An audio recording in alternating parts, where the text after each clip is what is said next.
तो Umar series episode 15 पे हम आ गए। ठीक है, वीडियो स्टार्ट करते हैं।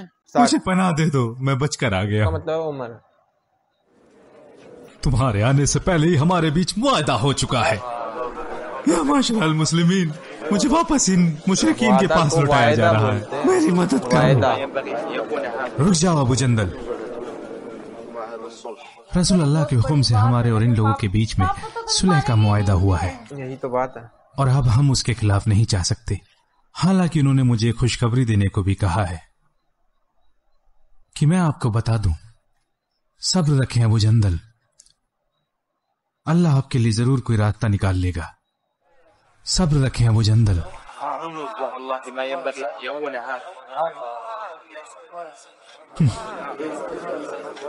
मेरा भाई अबू जंदल ऐसा ही है, हमेशा देर से आता है।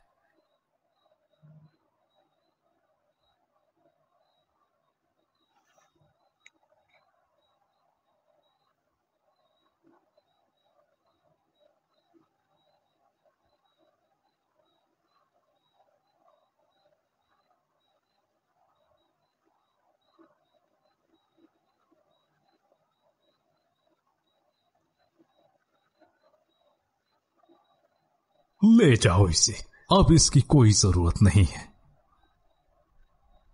अगर कोई वालिदैन की इजाजत के बगैर मोहम्मद के पास जाता है तो उन्हें उसे कुरैश को वापस करना पड़ेगा। लेकिन अगर कोई मोहम्मद को छोड़कर कुरैश के पास आता है तो ऐसा नहीं होगा। आपको लगता है कि आपकी इसमें जीत हो गई और रसूल अल्लाह सल्लल्लाहु अलैहि वसल्लम हार गए? तुमने शायद सुना नहीं मैंने क्या कहा। तो बताइए मुझे, जब से लोग मुसलमान हुए हैं उनमें से कितने लोग अपना दीन छोड़कर आपके पास वापस आए? कोई भी नहीं। और तब से कितने लोग आपको दीन छोड़कर इस्लाम अपना चुके हैं? आपको डर था इसलिए आपने ये शर्त रखी ताकि बाकी लोग भी आपको छोड़कर न चले जाएं। दूसरी तरफ रसूल अल्लाह ने इस बात का कोई डर नहीं, इसीलिए आपकी बात को मान लिया। वल्लाही इससे आप लोगों का खोखलापन जाहिर हो गया है और झूठ सामने आ गया है।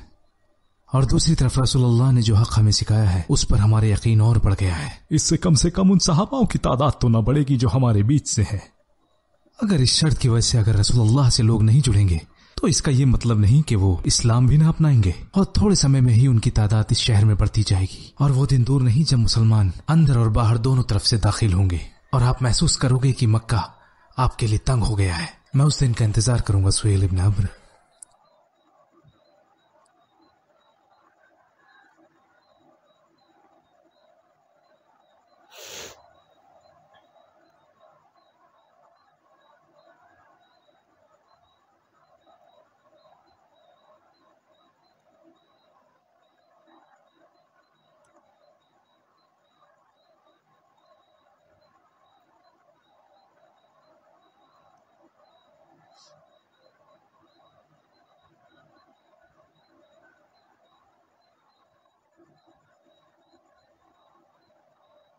क्या हुआ तुम्हें?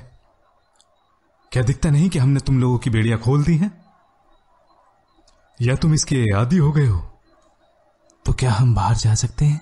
हमने तुम्हें यहां बैठे रहने के लिए तो आजाद नहीं किया। क्या हम रसूल अल्लाह के पास जा सकते हैं? हाँ, शौक से मदीना जा सकते हो, लेकिन वहां जाकर सिर्फ तुम्हें नाकामी और मायूसी हाथ लगने वाली है। सबने अपने बच्चों को मतलब क्या सिखा दिया।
अबू बसीर, क्या तुम मक्का से फरार होकर आए हो? मुझे रसूल अल्लाह के पास ले चलो उमर, मैं उन मुशरिकीन के पास वापस नहीं जाना चाहता। मगर तुम मुआहदे के बारे में जानते हो, हमें उन सबको वापस भेजना पड़ेगा जो बगैर वालिदैन की इजाजत के यहाँ आए हैं। मुझे रसूल अल्लाह के पास ले चलो। ये दोनों लोग तुम्हें वापस ले जाने आए हैं, जैसे कि हमारा और कुरैश के बीच मुआहदा हुआ है। ये इंसान बगैर वालिदैन की इजाजत के यहाँ आया है, इसे हमारे साथ वापस भेजो, हम इसे लेने आए हैं।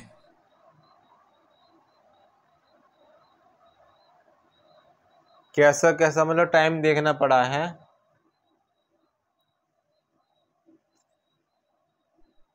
मैं इनके दीन को नहीं मानना चाहता। तुमने सुना नहीं रसूल अल्लाह ने क्या कहा? अबू बसीर, हमारा इस कौम के साथ मुआहदा है और हम इनसे किया गया वादा तोड़ नहीं सकते। अल्लाह जरूर हमारे बीच कोई ऐसा रास्ता निकालेगा जिससे आप जैसे लोगों को राहत मिलेगी।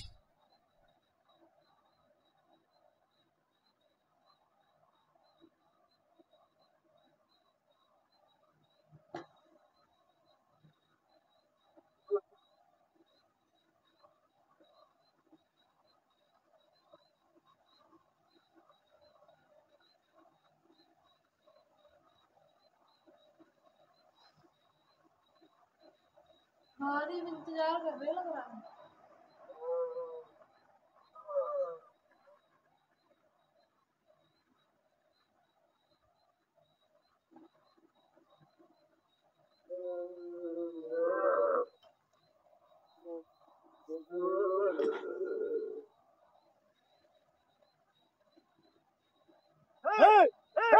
ये क्या हुआ?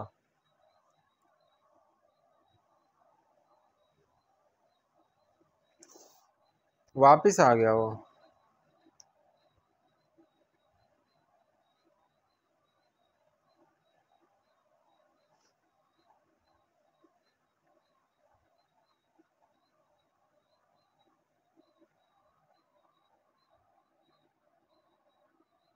या रसूलुल्लाह, आपने अपना वादा पूरा किया और अल्लाह ने आपकी इज्जत रखी।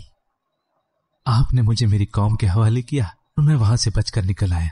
मुआहदा अपनी जगह बरकरार है और उसमें कोई कोताही नहीं हुई।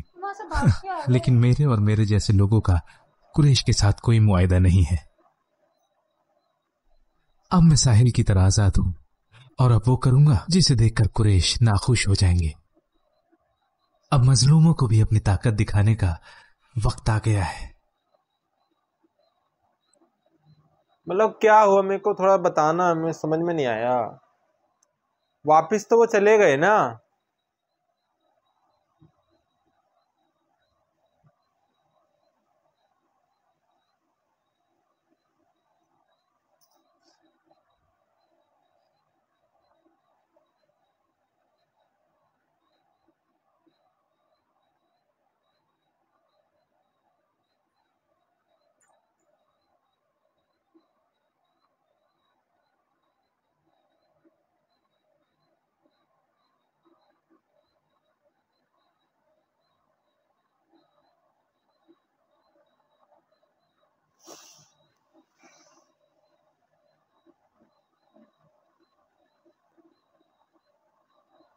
सब भाग भाग के आ रहे हैं।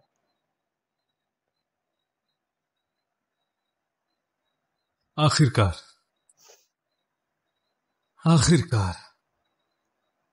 अलविदाए मक्का। जब तक हम रसूलुल्लाह के साथ अल्लाह की तारीफ करते हुए दोबारा तुम्हें यहां देखने नहीं आए।